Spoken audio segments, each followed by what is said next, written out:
Welcome back again for another part in our series of college interviews. So glad to have you all back checking in on our former athletes that have played college, and we're getting a little piece of advice in the recruiting series for them. So without further ado, we'll move into this one. We're fortunate to have a new little duo. We've got sisters that are playing, so we're kind of talking with them together. So what are your two ladies' names?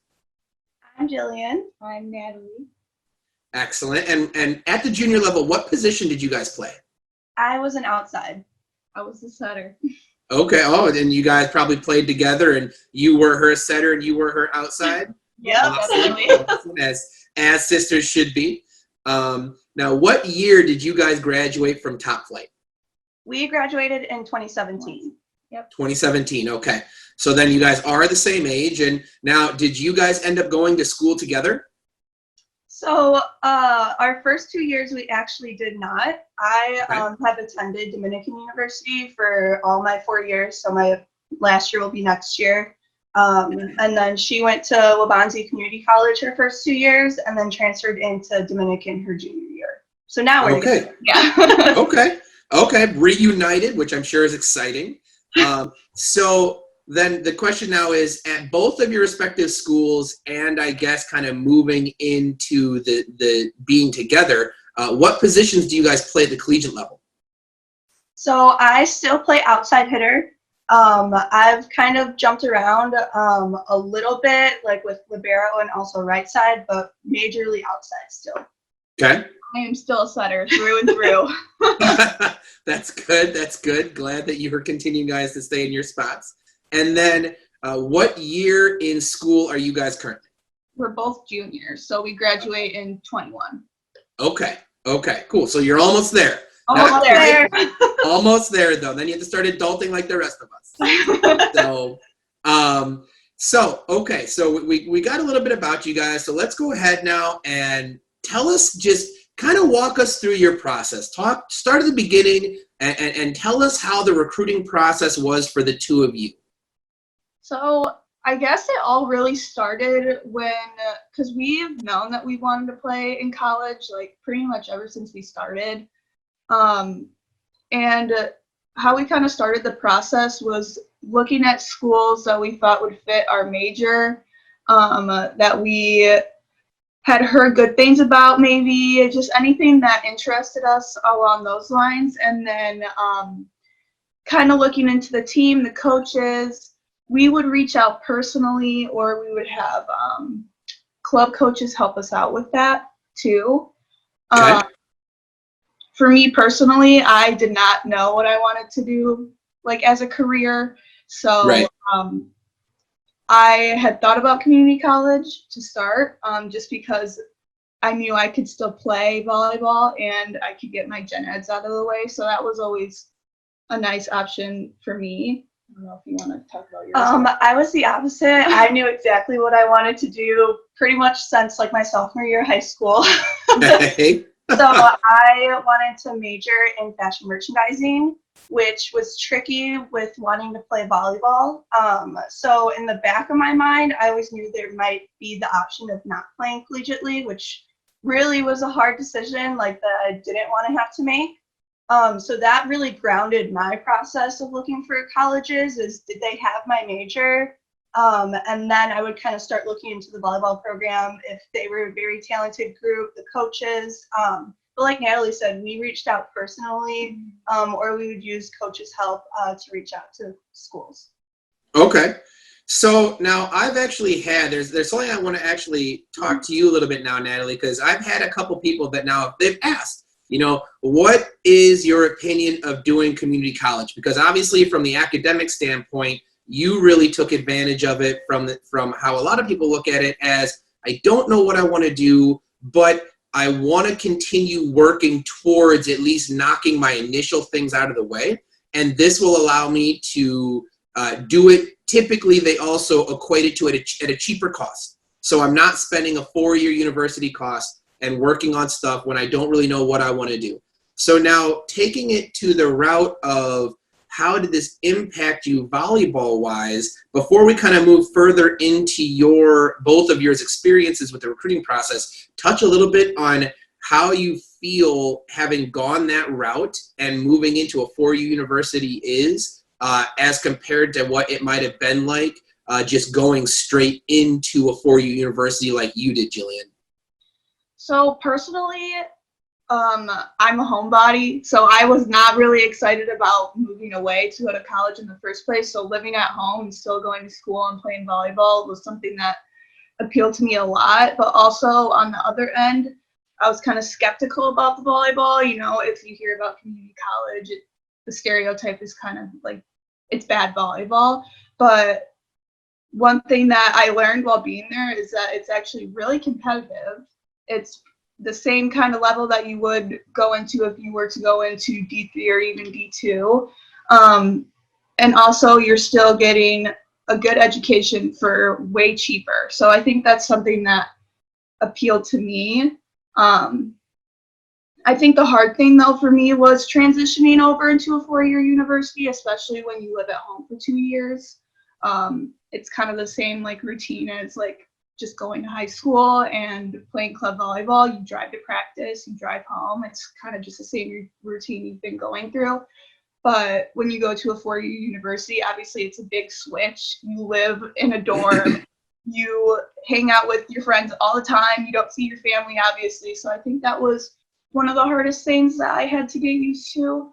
But going from community college to a 4-year university, I don't think is hard to get there because I had a lot of help from coaches. I had a lot of schools reaching out to my coach. You know, I think that's one thing that made me nervous is that I wouldn't be able to move on from community college, or it would be hard to find a school who would want a transfer student. But that's not the case at all. There were plenty of schools that reached out to me and all my teammates, and I had plenty of options to make a choice from there. So Great. Okay. So let's get back then into the two of your guys' experience at the recruiting service. So you guys both were kind of at the beginning, you know, you were different paths. One of you knew what you wanted to do. One of you didn't, which kind of set you guys on different focuses. How was it then when, now that you kind of identified that, you started the process, how was it when you guys started beginning communicating with the coaches themselves? What was the communication process like for the two of you? So even if we were looking at a school together, we still sent separate emails just because we're both individuals. So how it ended up working out like with Dominican is I was recruited there, but they had already done all the recruiting for setters. So even though both Natalie and I reached out, I got a response back. And she didn't, just because, or at least she got a response saying that the setter recruiting was done. So that was kind of our goal, that even though we still wanted to attend college together, we knew that all our communication had to be separate because we are two separate players. And we wanted to make sure that even though we wanted to be together, all our options were laid out in front of us. Sure. We did go on a couple visits together, a couple visits separately. And that was just kind of a cool experience. I highly recommend, if you can go on a visit, no matter where you're looking, go on a visit, meet the team, meet the coach, take a tour. Because for me personally, when I took a tour of Dominican, like, it's a weird like thing, but like I had a feeling, I was like, this is where I'm gonna go. And not to say that other like tours or visits didn't go well, they all went great, but I never got that feeling or sense from the team that I did at Dominican. Sure. So I think that's such a valuable thing, that if you can do it, go on as many as you can if you're able, and try to get a sense of if you feel like you can fit into that school's culture, that academic program, and that team. I also think that's really important because some people don't know if they want to go to a big school, a small school, like what kind of environment they want to be put into. So if you go on as many visits as you can, you get a sense of, well, I really like how small like of a community this is, how everyone knows each other, or I want a bigger school where I can meet more people, it's a bigger campus, more things to do, just things like that. I think if you go on more visits, you get a sense of what you want and what you'll fit into. Cool. Now, talk a little bit also about the within the communication process, the forms that it took. You know, how did your communications begin? How did they end? how did it change when you got towards the end of the process? What was all that like in your specific individual experiences? So personally, like I said, we always started with an email. Typically, we would email back and forth if there was general interest. You'd fill out the recruiting form on the university's website. Send video if you have video, whether it's in-game or if it's just general skill video. That's important to have and to send. And then typically it's transferred into phone calls. Again, kind of talking about interest and if you're interested in a visit. Then for me, for Dominican specifically, I went on a visit. I did an overnight, so I got to spend nights in the dorms. I got to see a couple classes for a fashion merchandising major, so I could see the class size, which was really nice. I got to meet with professors, advisors, talk about the academic program. And then I sat down with the coach one-on-one and just kind of talked about, what did I like about the university? What are the possibilities for me? I think an important thing is whenever you go on a visit, even though it's nerve-wracking, try to ask questions because you're planning the next step in your life. So even though it's nerve-wracking and you maybe feel like, oh, it might be a stupid question or I don't want to ask this, they've heard everything. Personally, I've started giving tours of my own for the recruits on our campus. And I always say, no question's a dumb question. Everyone's been through this. No one's going to think that your question doesn't matter. All questions are important. So I think that was a huge step for me. I tried to ask as many questions as possible. I asked about the program, what they're looking to do. And that one-on-one communication with that coach is super helpful in helping me decide. Then I had a timeline of when I had to decide if I wanted to attend Dominican University. So I had about 2 weeks, I think, from what I remember, to make a decision. So after looking at my options, I came back for another visit, and I met with the coach one-on-one again, and I told her that I would like to attend the university. So that was kind of my process with Dominican. For Wabansi, it was a little bit different for me. When I knew that I wanted to go to community college, I knew my choice was Wabansi. What made my final decision was when the coach reached out and said, we want to offer you a position. This is what we can offer you financially. And I basically just took it from there. I said, yes, that sounds great. I want to go here. Took the position. So after my 2 years there, I started looking into other colleges about beginning of my sophomore year.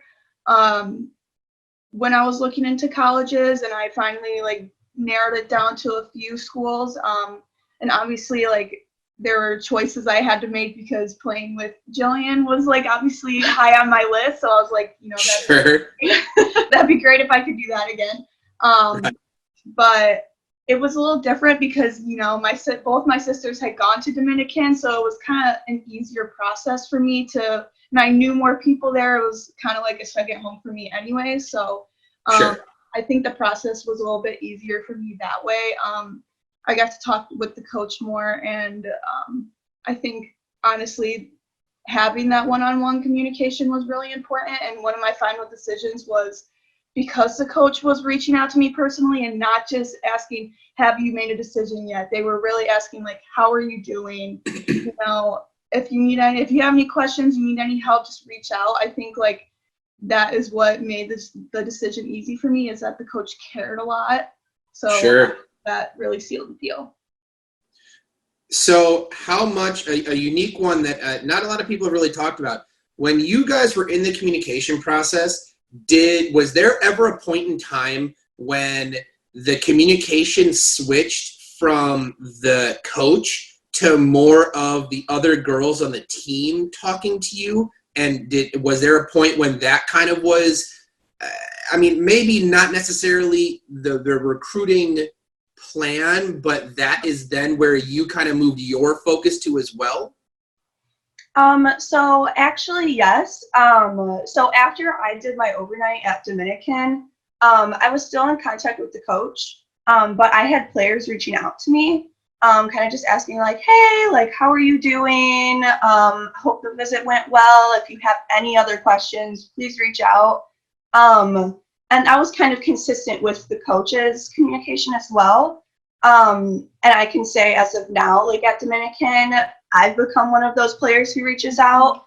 And I think also too, I think that's really important that it shows that the players at the university that you're considering care about what you think and if you have any questions. So I would say, yeah, it was definitely a combination of two, and that's something that at Dominican we've continued to do. And I think that's a beneficial thing. And I think personally it helped me kind of relax a little bit. And it gave me a little bit more insight to the school as well, rather than just coming from a single coach and what they want you to think about the school. Sure. I definitely think that after you like go on a visit and everything, meet the girls, after like they talk to you and stuff, it definitely gives you like a release of like all that tension and like nervousness that you had about it, because it makes you feel more at home and it makes you feel less anxious about the whole decision process. So Sure. I think that part is really important, that you get to know the girls that you're going to be playing with, make sure you're comfortable with them and you know how they treat you and things like that. So Great.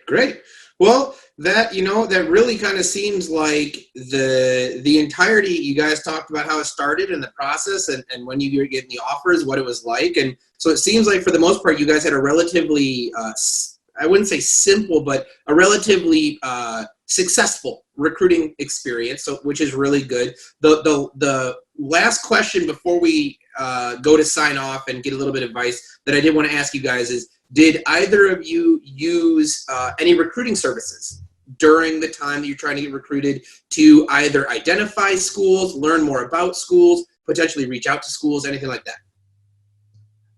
We generally use just email and then videos we took on our own during games and matches.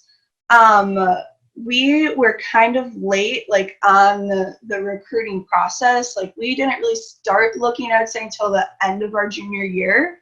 But we had kind of been like searching and looking at like what we would possibly want to consider. So we never used a website specifically. I think they're great. If you can do it. It just kind of adds to what you can give to a coach. Sure. But also too, I think that like personal communication and like personally you sending out that video of you or saying, hey, like I'm at a tournament this weekend, just want to let you know.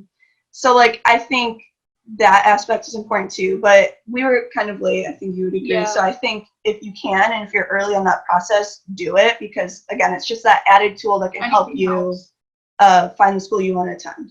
Yeah. Great. Okay. That makes sense. So kind of at this point now, before we sign off, if you guys look back, what is a piece of advice that you would give the athletes now? Maybe something that you think you should have changed or could have done different, or something you wish you would have known back before then. Just something a lasting piece that for our athletes now that are going through this process is going to really kind of help them and is a gem that they really should pay attention to. I think personally, the whole decision process for me anyways was really, really stressful. So I think that when you start looking at schools and when you're still in club, just kind of enjoy the experience, because you're going to end up finding a school that wants you. You're going to end up finding a school that you like personally, and it's all going to work out in the end. I think that's what I was really stressed out about, is that, I'm not going to find a school. They're not going to have my major, something like that. But just don't stress about it. Club was some of the best years of my life. So I think you just need to enjoy your club experience. Don't stress too much about finding a school that wants you or finding a school that you like, because it's all going to work out in the end. Yeah, I would say it's hard not to stress, but college coaches who are reaching out to you aren't mean or angry, or it's nothing to freak out about. They all want to communicate with you because they're interested in you and they like you as a player, and I'm sure they'll like you for your personality and the person you are. So no matter how stressful it is to go on a campus or meet with a coach, you have to recognize that they only want what's best for you in the end, typically whether it's at their university or wherever you end up. I think that was the hardest thing for me to think of, is that this is all scary. Like, they're all going to yell at me, or they don't know if they actually want me. Like, if they're communicating with you and you just be yourself, it's all going to work out, like Natalie said. If you really want to play, you're going to play. So that's great. I mean, and that's very true. The little bit that I would just add in was when my experience was when I was a college coach. I did one exactly that. And I tried to warn people, you know, if you find a coach who's not trying to just be genuinely helpful, genuinely kind, there's someone to maybe steer clear of, because that's going to have to be someone that you need to interact with for the next 4 years. Right. So you want to find someone that's going to be a good fit for you individually, because, again, you don't want to get somewhere and have to transfer a year later because you recognize it's a wasted year because it wasn't the right fit and you were stressed the entire time. So that's really great advice. So I appreciate that. Anything else you guys want to add? Any little bits, or is that kind of much it? I think that's it. Basically, just have fun. yes, It's a crazy process, but it's worth it. And so Excellent. All right. Again, thank you so much, Gillian and Natalie. I really appreciate you guys taking the time to talk with us and go through this interview. We really appreciate it. I know it's going to be super helpful for all the players that get a chance to see this, to learn from your process, and your process is definitely a unique one we've not had yet in any of our interviews. So that's really exciting for us to be able to share with them as well. So thanks so much. Best of luck in your future seasons. Hopefully you guys crush it and you end on a real high note, and you guys can get that final set and kill together, paired up, and really rock that court together one last time, all right? thank you. All right, thanks so much. See you guys. Yeah. bye.